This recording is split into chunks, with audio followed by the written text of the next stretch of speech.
तो आज मैं आपके बीच में एक बात को रखूंगा। कई बार जब आप मेरे प्रचार या फिर मेरा वीडियो को देखे होंगे, तो आपका मन में ये बात आया होगा, वचन में ये तो लिखा है यहूदी यूनानी सब हम सब एक है। तो फिर ये कैसे बोल रहे हैं कि यहूदी अलग है, अन्य जाति अलग है। तो रोमियो पुस्तक 1:16 में लिखा गया, क्योंकि मैं सुसमाचार से नहीं लजाता, इसीलिए कि वो हर एक विश्वास करने वालों के लिए, पहले तो यहूदी और फिर यूनानी के लिए, अर्थात उद्धार के निमित्त परमेश्वर के सामर्थ है। तो यहां पर पौलुस दोनों यहूदी और अन्य जाति को मिला के बात करता है। अगर पहला कोरिन्थी 12:13 को देखेंगे, क्योंकि हम सबने, क्या यहूदी हो क्या यूनानी, क्या दास हो क्या स्वतंत्र, एक ही आत्मा के द्वारा एक देह होने के लिए बपतिस्मा लिया, और हम सबको एक ही आत्मा पिलाया गया है। तो इधर भी लिखा गया कि क्या यहूदी क्या यूनानी, क्या दास क्या स्वतंत्र, हम सब एक है। गालातिया पुस्तक 3 अध्याय उसका 28 में, अब ना कोई यहूदी रहा और ना यूनानी, ना कोई दास ना स्वतंत्र, ना कोई नर ना नारी, क्योंकि तुम सब मसीह यीशु में एक हो।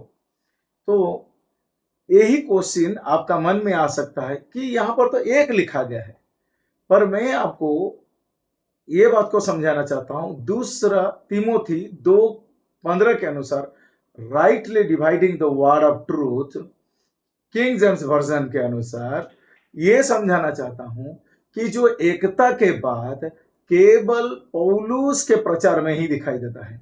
पौलुस का जो सेविकाई में एकता दिखाई देता है, पौलुस का सेविकाई को छोड़ देने से कहीं पर भी यहूदी और अन्य जाति एक नहीं हो सकते। तो पौलुस का जो सेविकाई था वो पहला है स्वर्गीय था। प्रभु यीशु मसीह स्वर्ग से उसे जो सेविकाई दे, स्वर्गीय सेविकाई है। दूसरा, वो अनुग्रह का सेवा शुरू करता है, व्यवस्था का नहीं, अनुग्रह का सेवा शुरू करता है। तो अनुग्रह सबके लिए है। तीसरा, वो सुसमाचार अनुग्रह का प्रचार करता है। चौथा, अन्य जाति के लिए उसे शामिल किया जाता है। तो पांचवा हम लोग देखते हैं, ये भेद, मिस्ट्री, भेद है। तो इसी हिसाब से हम लोगों को समझने की आवश्यकता है कि पौलुस जो सेविकाई शुरू किया और राप्चर में खत्म होगा, तब तक यहूदी और यूनानी एक हो सकते हैं। तो पौलुस का सेविकाई का पहले एक नहीं हुए थे, कि पौलुस का सेविकाई जब राप्चर में खत्म हो जाएगा उसके बाद एक नहीं हो सकते। इसलिए वचन को सही समझने की कोशिश कीजिए। तो ये जो समय है, जो अनुग्रह का समय है, ये पौलुस से आरंभ होता है। तो प्रेरित 9 अध्याय से जब पौलुस का एंट्री होता है, तब सेवा बदल जाता है। व्यवस्था अनुग्रह में बदल जाता है, भविष्यवाणी का सेविकाई भेद में बदल जाता है, स्वर्गराज्य का प्रचार अनुग्रह का प्रचार में बदल जाता है, धरती का सेविकाई यीशु का स्वर्गीय सेविकाई में तब्दील हो जाता है।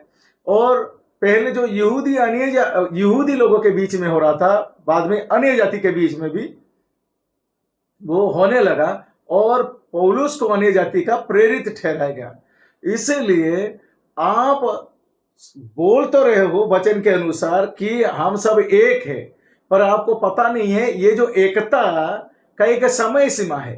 पौलुस की सेवा से एकता आरंभ हुआ, और पौलुस का सेवा राप्चर में जब उठाए जाएंगे, तब तक ये एकता अर्थात अन्य जाति उनके बराबरी में हो सकता है। यहूदी लोगों का साथ एक हो सकता है, पर जैसे ही राप्चर हो जाएगा उसके बाद अन्य जाति के लिए जगह नहीं है। तो इसी हिसाब से वचन को कृपया समझने की कोशिश करो। जहां तहां से वचन को हम लोग अपने ऊपर लागू नहीं कर सकते, क्योंकि यहां पर दो समुदाय भरा पड़ा है। इसीलिए पौलुस का लिखा गया रोमी से फिलमोन तक जो पुस्तक है वहां पर अन्य जाति के लिए लिखा गया है। ये 13 पुस्तक को छोड़ देने से बाकी सब यहूदी के लिए लिखा गया है।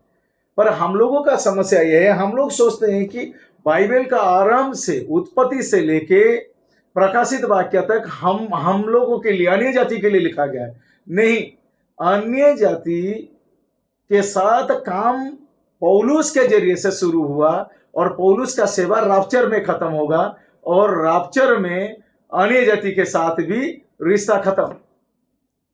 उसके बाद यहूदी लोगों के बीच में सेवा चालू होगा। तो इसी कारण मैं आपको उत्साहित करता हूं, वचन की ओर लौटिए, भाग कीजिए। जब तक आप भाग नहीं करेंगे, आप जो चीज को पकड़ के रखे हैं उसमें आप कंफ्यूजन होते रहेंगे, क्योंकि आपने जो पहले से या पीढ़ियों से जो बातों को सीखते हुए आए हैं उसको सच मानकर बैठ गए हैं। तो अभी वक्त है, आप समझिए कि अन्य जाति जो खतना रहित थे उनके लिए पौलुस को रखा गया है और पौलुस के सेविकाई में ही अन्य जाति यहूदी लोगों के बराबर में हो सकते हैं। तो उसके अलावा और कहीं पर भी अन्य जाति को वो बराबरी में नहीं बिठाए थे। बल्कि आप जो सोच रहे हो मती, मरकुस, लुका, यूहन्ना या फिर पुराना नियम में जो बातें को आप देख रहे हो कि पापी मनुष्य अर्थात जब वो यहूदी लोगों को बोला गया है, क्योंकि उन्हें 10 आज्ञा दिया गया, 10 आज्ञा को वो तोड़ रहे थे तो उन्हें पापी कहा गया है। तो जब अन्य जाति को आज्ञा ही नहीं दिया गया है, मैं आपको एक बढ़िया सा वचन को पढ़ के बता देता हूं। इफिसियों 2 अध्याय 11-12 को मैं आपको पढ़ा के समझाता हूं। इस कारण स्मरण करो कि तुम जो शारीरिक रीति से अन्य जाति हो, आप शारीरिक रीति से अन्य जाति है। कैसे? और जो लोग शरीर में हाथों के किए हुए खतनों से खतने वाले कहलाते हैं वो तुमको खतना रहित कहते हैं।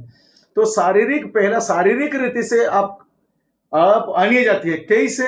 क्योंकि आप खतना रहित है, आपने खतना नहीं किया है।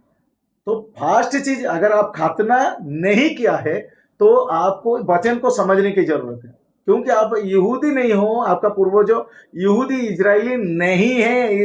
ये बात को पहले पकड़िए। आप अभी तक, हो सकता है आप 50 साल से या आपका 5 पीढ़ी 10 पीढ़ी प्रभु में आ गए हैं, पर आपने खतना किया है क्या? आप नहीं किया है। क्यों नहीं किया है? क्योंकि आप यहूदी नहीं हो, आप इजरायली नहीं हो। तो उनकी परंपरा है खतना करना, आप नहीं किए हो, आप अन्य जाति हो। उसके बाद 12 में लिखा गया, तुम लोग उस समय मसीह से अलग और इस्राएल के प्रजा के पद से अलग किए हुए और प्रतिज्ञा की बाचाओं के भागी ना थे और आशाहीन और जगत में ईश्वर रहित थे। तो लिखा गया है कि जब तक पौलुस नहीं आया था, आप ना मसीह में थे, ना आप इजरायली थे, ना आपको कोई बाचा, ना कोई प्रतिज्ञा, ना आपके साथ ईश्वर था। लिखा गया है कि आप प्रतिज्ञा रहित, बाचाओं के भागी थे, आशाहीन और जगत में ईश्वर रहित थे। आप ईश्वर रहित थे। तो इसको समझिए।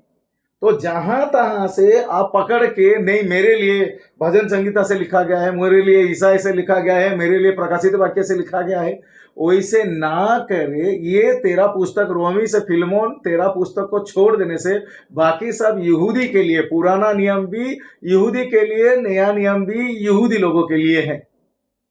तो जो अन्य जाति है उनके लिए अनुग्रह दिया गया, उन्हें भेद दिया गया, उन्हें अनुग्रह का सुसमाचार दिया गया है। तो उन्हें ऑफर दिया गया है, क्योंकि परमेश्वर यहूदी लोगों के साथ सदियों से काम करते आया, पर यहूदियों ने उसकी बातों को नहीं सुना, जिसके कारण परमेश्वर ने पौलुस को खड़ा किया और कहा, जाओ अन्य जाति को बीच में काम करो और बोलो अनुग्रह। अर्थात मुफ्त में आपके लिए कोई व्यवस्था नहीं है, आपके लिए कोई प्रतिज्ञा नहीं है, कोई बाचा आपके लिए नहीं था।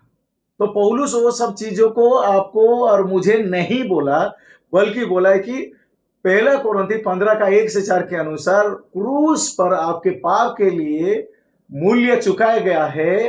प्रभु यीशु ने आपका पाप और श्राप का मूल्य दे दिया है। केवल विश्वास करो, वो मुर्दों में से जी उठा है।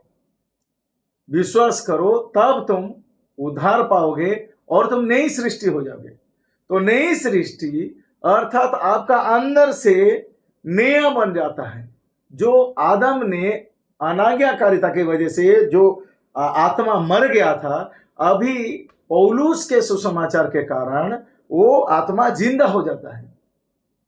तो इसी कारण हम लोग एक हो सकते हैं, और वही लोग एक हो सकते हैं जो पौलुस का सुसमाचार को समझ रहे हैं, सेवा को समझ रहे हैं, और जिनका ये अंदर का चीज जिंदा होता है।